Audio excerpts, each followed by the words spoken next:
So today we continue the Mangered series, and the whole idea about the Mangered series is to think about what the manger actually represented. And the manger actually represented complete humility. As we looked at last week during the poopy sermon. Did everybody enjoy the poop sermon last week? I wanted to make sure everybody enjoyed that. The manger is not this Hallmark special kind of neat and tidy barn that was just picked up after, in this quaint kind of, glamping kind of a thing where somebody's turned a barn into a really awesome suite in Napa Valley or something. That's not what we're talking about. We're talking about a used barn that smelled like animals were doing their business in there, and you had to watch your step. It was completely humbling to have to stay there. Completely humbling to be born there in that kind of filth. This special child was going to start his walk in life with the smell of fecal matter all over the place. And his cradle, a manger, a trough that animals would feed from. Absolutely humble in circumstances. Vulnerable for a child to enter into that kind of filth. And I think there's a connection here between our appreciation and capacity to experience Christmas and our ability to get ourselves to a vulnerable place. So Brene Brown, who helped start this series in a TED Talk that I featured, said in her long study of vulnerability that vulnerability is a prerequisite to spiritual transformation. In other words, if you want to experience more of the presence of God, a spiritual vitality in your life, it is not going to happen apart from humility, apart from vulnerability. And I think we're going to see that today in this talk I'm calling Overshadowing. And it deals exclusively with Mary. I know I'm going a little out of order. Last week we took a look at the actual birth and the stable and all that with Jesus. And I'm backing up the truck to look at Mary because I wanted to finish with her for good reason, as we'll see in the text. So let's jump into the text and see what we have. So this is Luke's version of how Jesus entered the world, which is different in part with Matthew's version, which is okay. And Luke says this: in the 6th month of Elizabeth's pregnancy, God sent the angel Gabriel to Nazareth, a village in Galilee, to a virgin named Mary. She was engaged to be married to a man named Joseph, a descendant of King David. Gabriel appeared to her and said, "Greetings, favored woman. The Lord is with you." Confused and disturbed, Mary tried to think what the angel could mean. "Don't be afraid, Mary," the angel told her, "for you have found favor with God. You will conceive and give birth to a son, and you will name him Jesus. He will be very great and will be called the Son of the Most High. The Lord God will give him the throne of his ancestor David, and he will reign over Israel forever. His kingdom will never end." Mary asked the angel, "But how can this happen? I am a virgin." The angel replied, "The Holy Spirit will come upon you, and the power of the Most High will overshadow you. So the baby to be born will be holy, and he will be called the Son of God. What's more, your relative Elizabeth has become pregnant in her old age. People used to say she was barren, but she has conceived a son and is now in her 6th month, for nothing is impossible with God." Mary responded, "I am the Lord's servant. May everything you have said about me come true." I just want to repeat that. Mary responded, "I am the Lord's servant. May everything you have said about me come true." In fact, I think that's so fascinating. I want you to say it out loud with me. Just what Mary said there. Mary responded, let's say it together. "I am the Lord's servant. May everything you have said about me come true." And then the angel left her. So, just need to do a quick aside to give you some permission with this text. Because some of you, for different reasons, may have trouble with this Christmas story, with the birth narrative altogether. Some of you just look at it with scientific eyes and you're like, oh, whatever, man. Let's just get through this nonsense. Virgin birth, come on.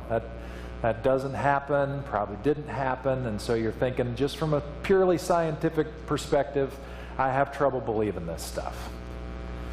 Some of you come from a more scholastic tradition, and you've kind of looked into it, done some reading on this, and recognize that even Jesus-loving biblical scholars have recognized that there are issues with the birth narrative, that they're two very different stories, even though they seem to be talking about the same thing. The central figure is the birth of Jesus. However, the way Luke portrays it is very different than the way Matthew portrays it. And in some respects, they're not congruent. And you look at other pieces, you understand what this story meant to a Jewish audience and a Gentile world, and recognize that you're seeing a lot of Gentile influences on the birth narrative, and you're like, I don't know, man. I don't know if we're supposed to take this thing as literally as maybe we have. And so some of you, just from a purely academic, skeptical side, are hearing the story, and you're like, oh, man, come on, Pete. How many more weeks do we have on this story? Some of you enter it from an emotional place, where perhaps the faith tradition you grew up in required you to sign off on the doctrine of the virgin birth. Because I know that happens both in the Catholic tradition and in the Protestant tradition. And it even goes a step further. If you don't believe, so you've been told, if you don't believe that it happened just as it reads, a virgin is pregnant with a child from God, then your faith is in question. And if you're not really a Christian, well, that's not so good for you. In fact, you may be on a quick trip to hell.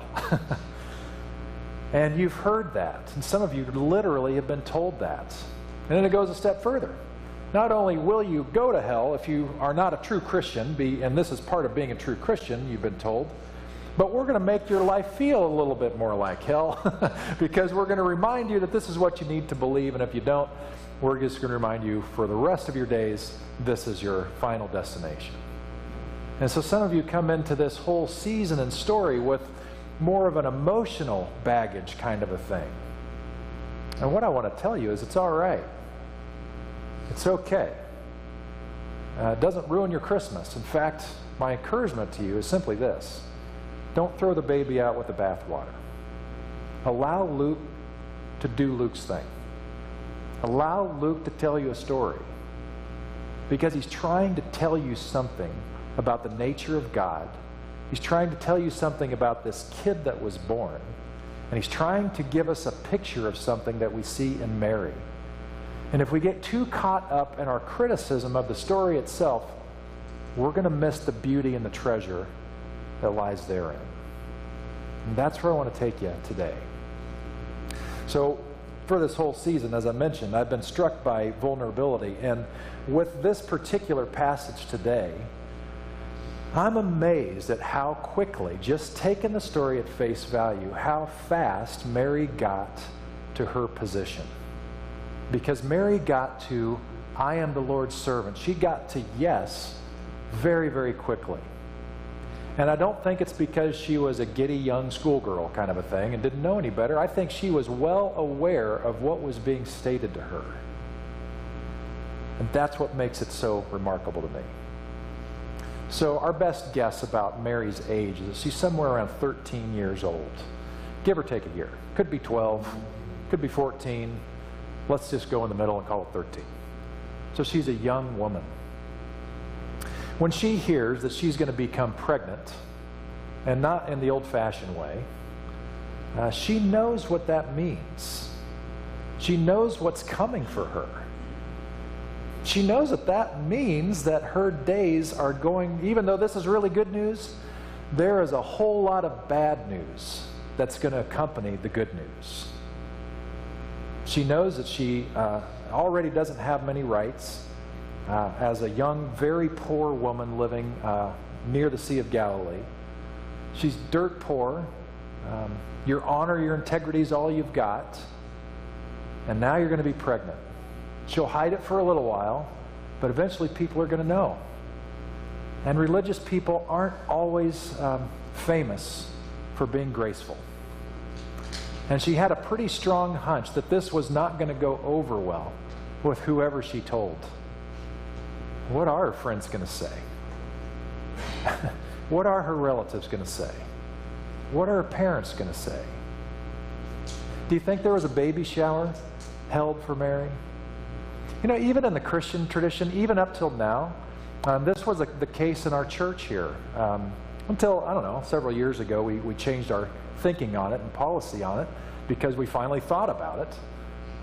In a lot of churches today, if you're an unwed, pregnant woman, particularly if you're young, the church is probably not going to have a shower for you. Whereas if you were married and had a baby on the way, it is very common for churches to have a baby shower for you, or a small group would have that, or what have you. But a statement is made even today, even in our day and age, that if you're unwed and pregnant, you should be ashamed of yourself. That message is loud and clear, even today in churches across America. How much more so would it have been in antiquity? Mary knows this. Mary knows that the good news is accompanied by very bad news. And Joseph, what is he going to say? We know that he didn't get there right away to yes. In fact, it was an 11th hour inbreaking of God that finally convinced him. Do you think the first moment he heard about this pregnancy issue was the day before he had the dream that night where God showed up and told him it's all going to be all right? No way. How long was he living with this? How long was he too slow to believe, too slow to get to the yes that required the inbreaking of God to wake him up before he kicked Mary to the curb? Even if quietly, he's still kicking her to the curb. He's still divorcing her. He's still putting her on her own, feeding her to the wolves. Maybe not as bad as it could have been, but there nonetheless. Mary knows all of this is ahead of her. That the best case scenario for her is still ugly. And yet, this 13-year-old girl says, I am the Lord's servant. May everything come true as you have said. That's remarkable. I think the issue here for her has to do with this vulnerability piece. I think she's had this experience of God breaking into her life that she can't deny. And that humbles her to a place where she's able to get to a place very quickly of vulnerability where she's simply able to say, I'm going to trust. With childlike faith, I don't know how it's all going to work out, but I'm going to trust this thing that you're saying. Vulnerability. How did she get there? Well, I think she had a little help. I think one of the things that helped her actually was her gender. If you're a woman back in antiquity, I think you had less potential for pride. Now, we're human beings, everybody struggles with pride, but less potential if you're a young woman than if you're a guy. And I think that's probably still true today. Women didn't have the rights that they had. They were used to being humiliated. They were used to being humbled by the menfolk in their world. They didn't have the same kind of rights. They were told from the get-go, you're less than. A little easier to be vulnerable and humble, which is why I think we also see some reluctance in Joseph, where he needed a last little bit of encouragement at the end. Maybe she had something that helped her along the way. Just the fact that she was a woman, having to live in vulnerability all her life, actually helped her in this moment to be vulnerable, to take the next step, to say yes.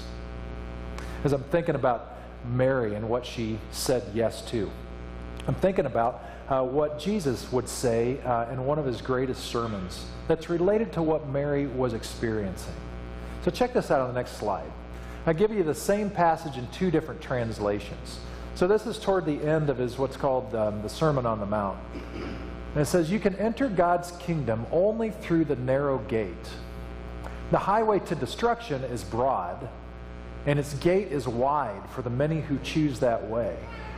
But the gateway to life is very narrow, and the road is difficult, and only a few ever find it.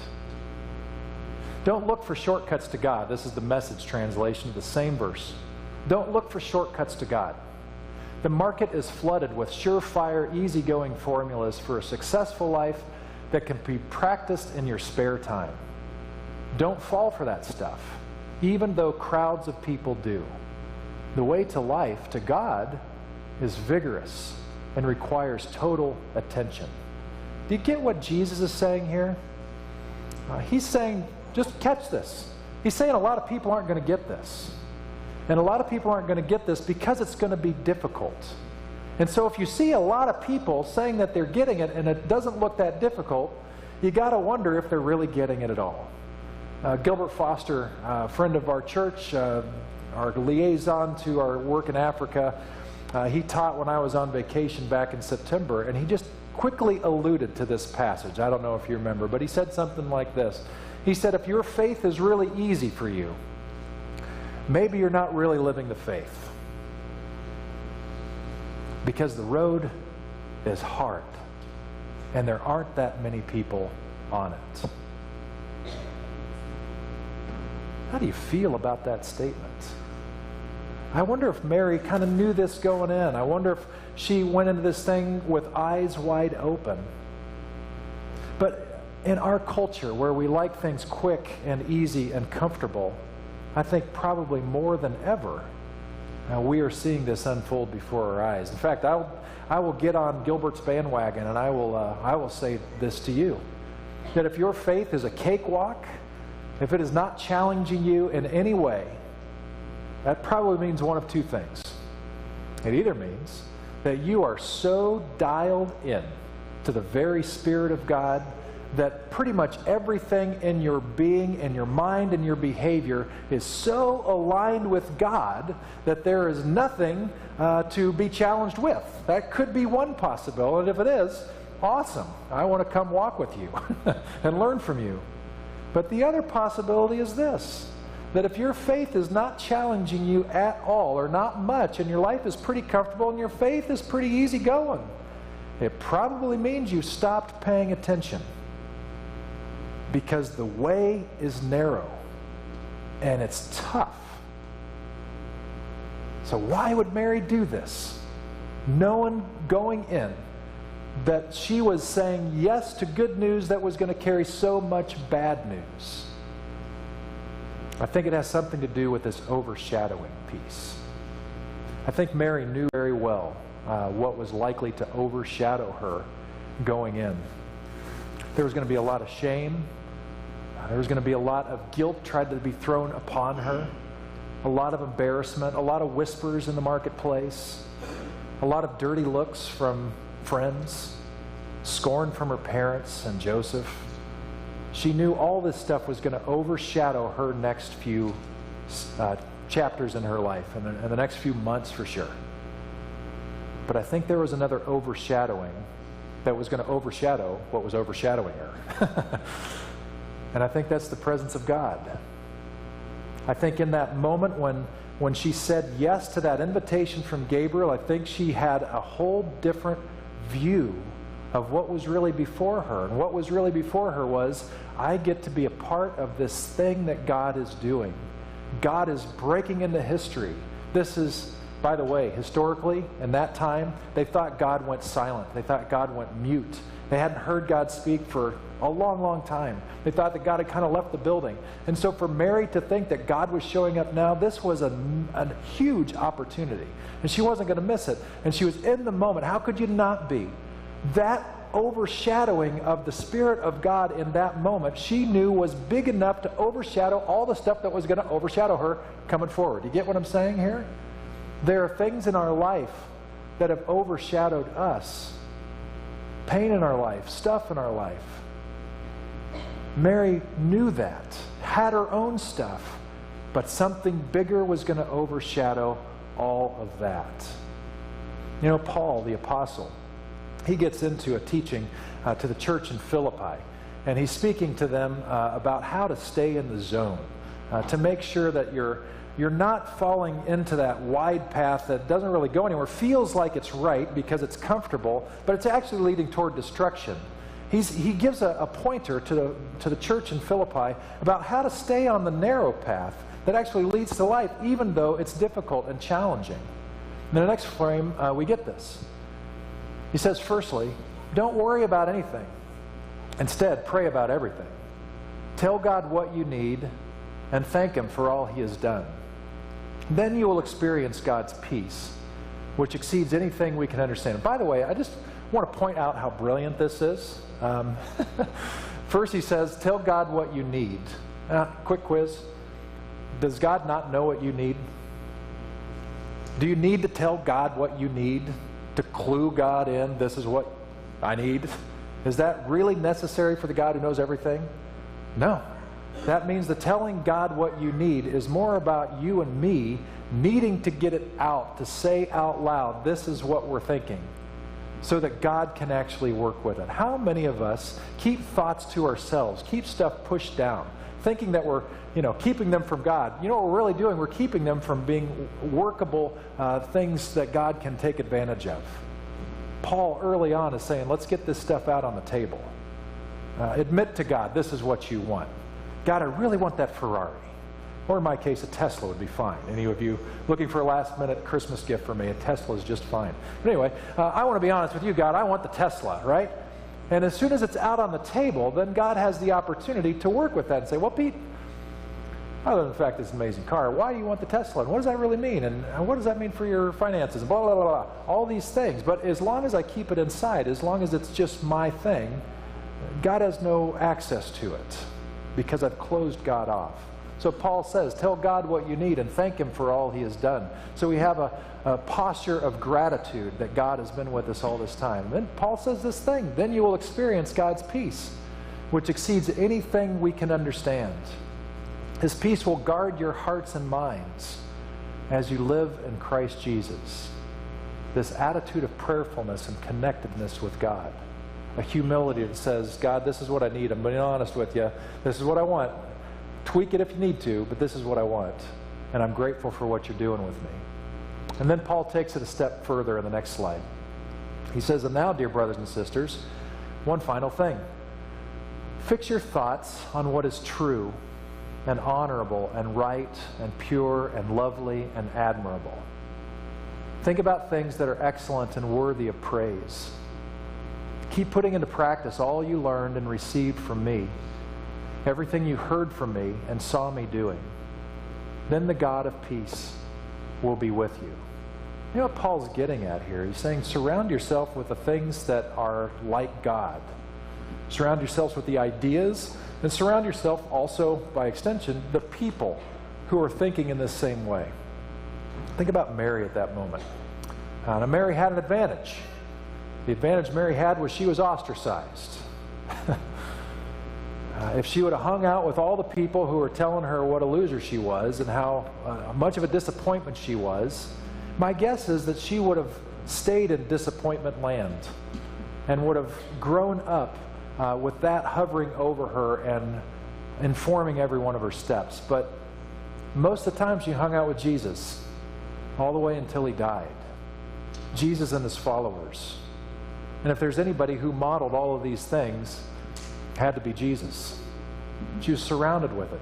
I don't know about you, but I've known some families over the years, and some in the church, some outside the church. It happens everywhere, where a kid, their kid, gets in the wrong crowd, and that crowd thinks differently about life and values and all this stuff. Not the stuff on this list, but other things.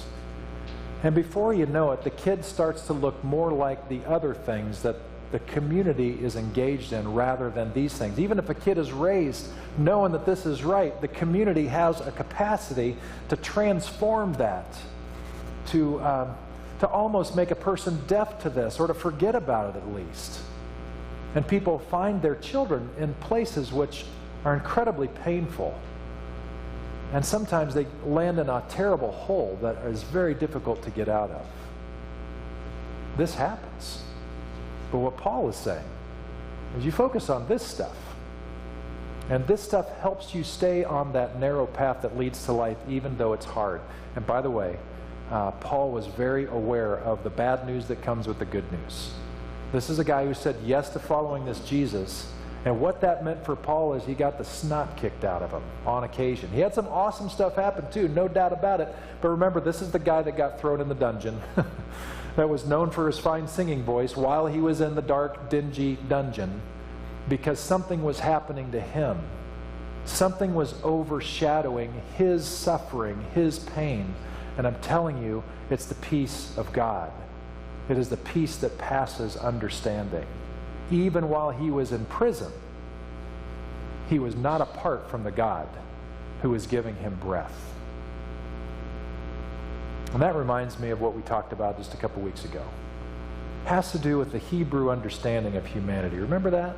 Where we looked at the two creation stories in early Genesis chapter 1 and 2. Chapter 1 reminds us that the way the Jewish people were understanding God was not like the other gods who really couldn't stand humanity, but in the Jewish understanding of who God is and how God created, when God created human beings, male and female, in God's image, he looked at us and said, that's very good. In other words, God is favorable toward human beings. And then in chapter 2, we saw an extraordinary thing happen. First we see God's creating all the stuff, all the animals and things, and then he picks up a bunch of dirt from the ground and forms it into a man, a dirt clod man, right? And it's no accident that he creates a man and not a woman, because men have a propensity to be a clod more than women, I think, and so there you have it. So he's stuck with this dirt clod man, but that's not the end of the story. Then the scripture says God breathes into the nostrils of the dirt clod man, and immediately the dirt clod man comes to life. Meaning, right from the get-go, the very Spirit of God is with us, doing something in us. A reality later talked about by a prophet, referred to by Jesus centuries and centuries later. It's amazing what we have there. An amazing statement. All comes back home to Mary saying, I'm the Lord's servant. I'm experiencing something profound happening here. The Spirit of God is present with me, speaking to me. I'm hearing the Spirit of God through Gabriel say something about me that I want. I am the Lord's servant. May all the things you're saying of me come true. It's beautiful. Well, what's it have to do with you and me? Well, I've got news for you. This may come as a real shock. You, my friends, ladies and gentlemen, are pregnant. Congratulations. Some of you are like, oh my gosh, how did he know? Some of you are like, I hope not. You're pregnant, every one of you. Maybe not literally with a baby growing inside, but you are pregnant with possibility, because that is how you've been created. The very Spirit of God has given you life and breath. That makes you full of potential and possibility. That you don't have to be stuck in dirt clodville or dirt clod mode, but there's more for you. And some of you need to hear this, because things have happened in your life that have overshadowed your life up till now. And some of those things that have overshadowed your sense of self and your sense of your future are horrific things. And I know of some of them. Horrible, horrible things that happened to you in your childhood from people that never should have done such things.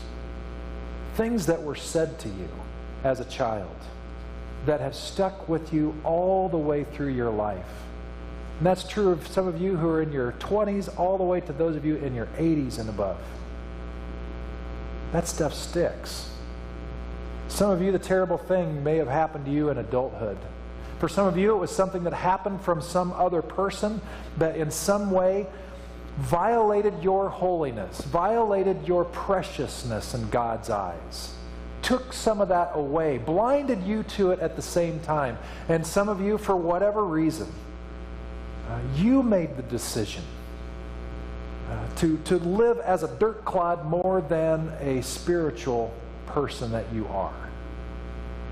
And you told yourself from that moment, I am capable of that and that alone. I have set my trajectory to dirt-clod paths, and there's nothing I can do about it. But the message of this story in Luke is different. The message of this story is no. No. You have the breath of God within you.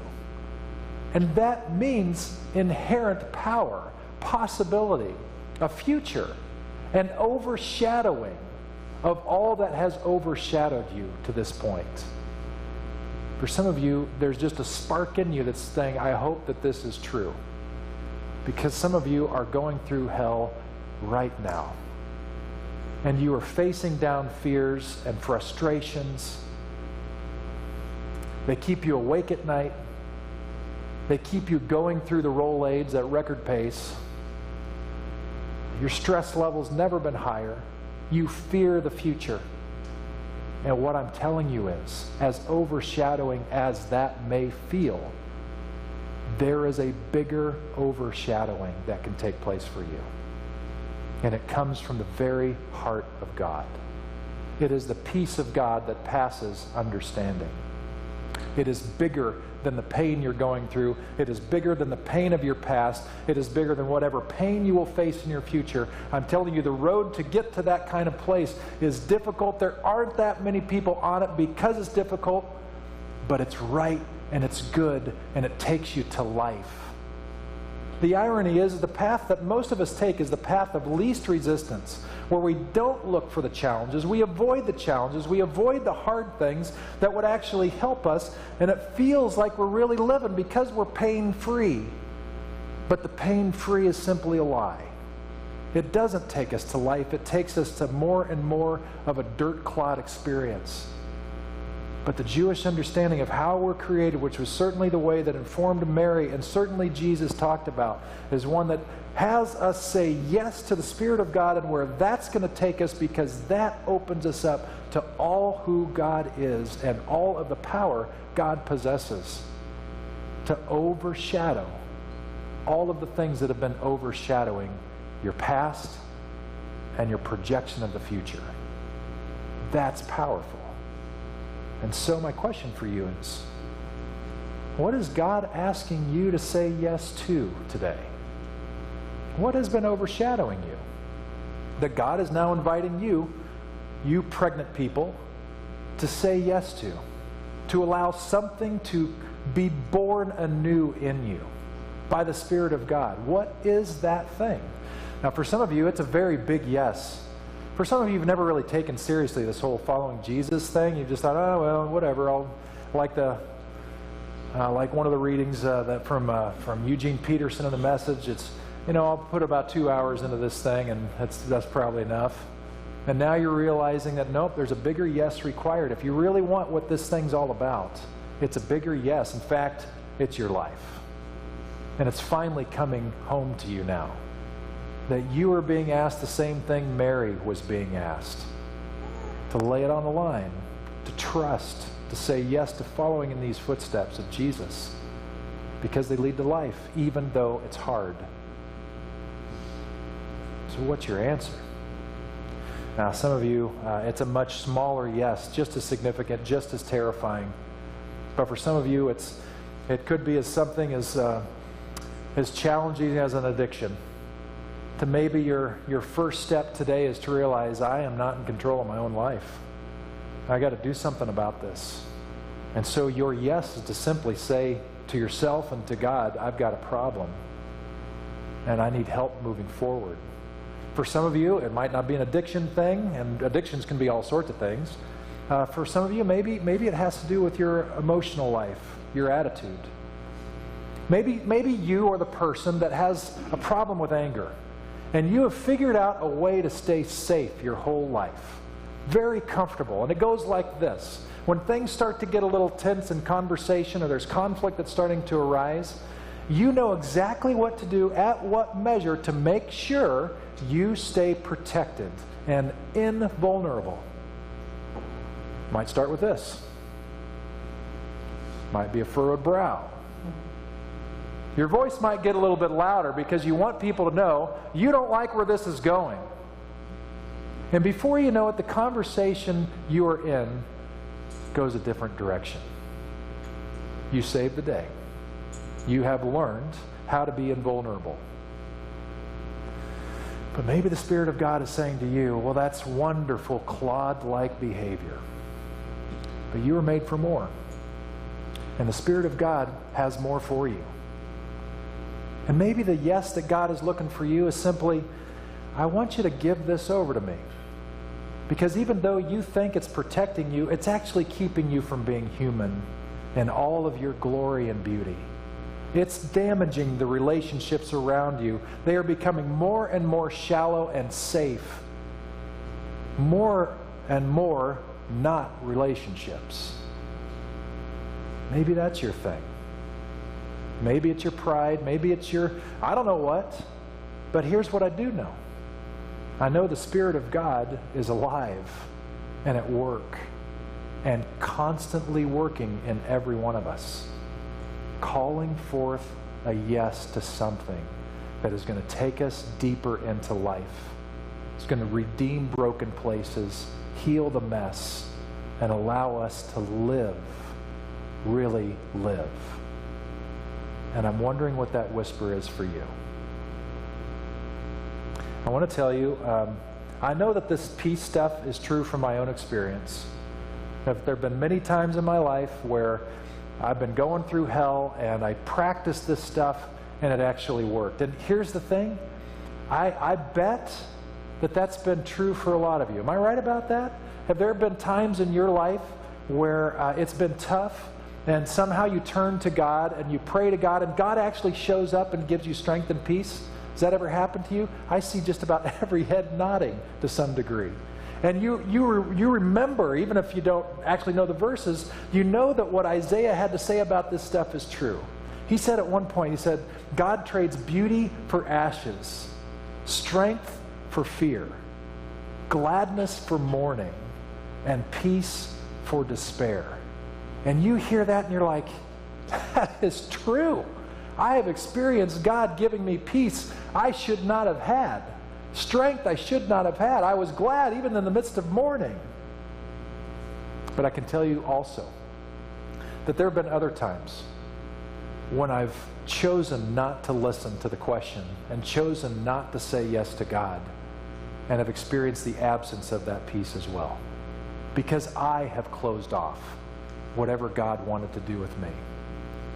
And I can tell you that when you figure that out, when you figure out that the pain level, that's usually how it works, when the pain has gotten enough for you to finally say yes and be vulnerable to that, I can tell you that it is always terrifying.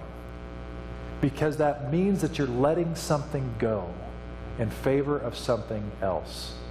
And you know the thing you're letting go, but you're not quite sure of what's ahead in the other.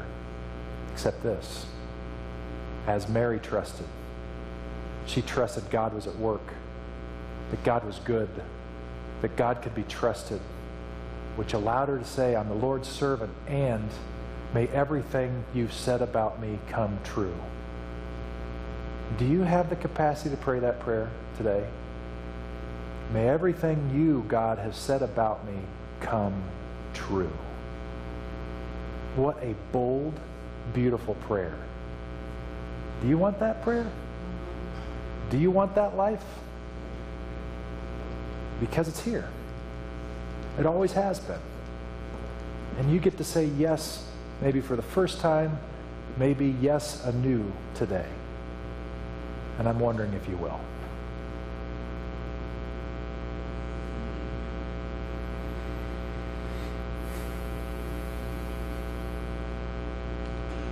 Let's pray together.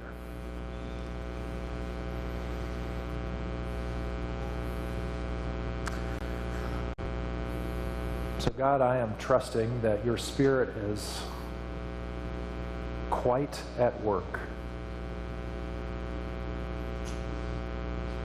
And that there are questions before us, every one of us, global questions of basic allegiance. Who are we following in our lives? opportunities for us to say yes again.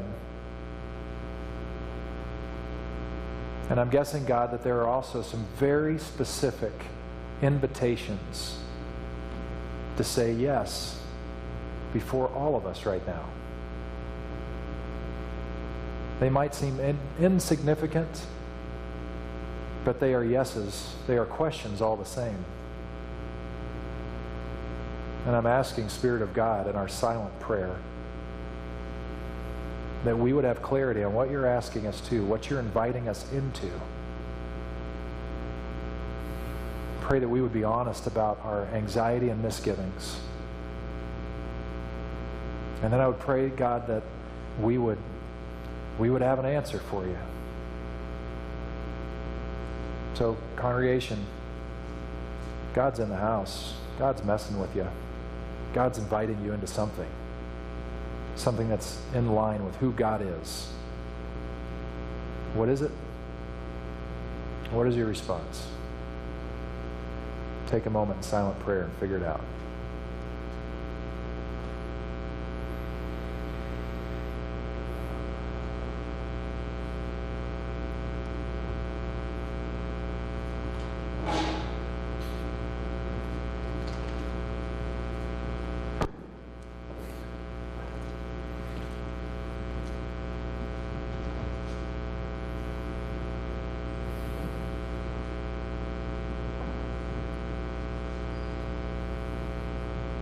Going forward, your Spirit is going to be there, and so are the distractions. Help us keep our minds, eyes, ears, hearts focused, that we may stay on the path that leads to life and might see the beauty of what you've said about us come true. In Jesus' name, amen. So we have one final song that we want to sing. In your bulletin, by the way, as a lead into this, I have given you something to meditate on this week. This is Mary's prayer. Starts off with her immediate yes, and then later on I've given you her prayer of response to God after she has an encounter with Elizabeth and finds out that there's truth in what she's been experiencing. She has a beautiful prayer that she uttered and has been kept for us. So hope you'll look at that this week and allow it to inspire you.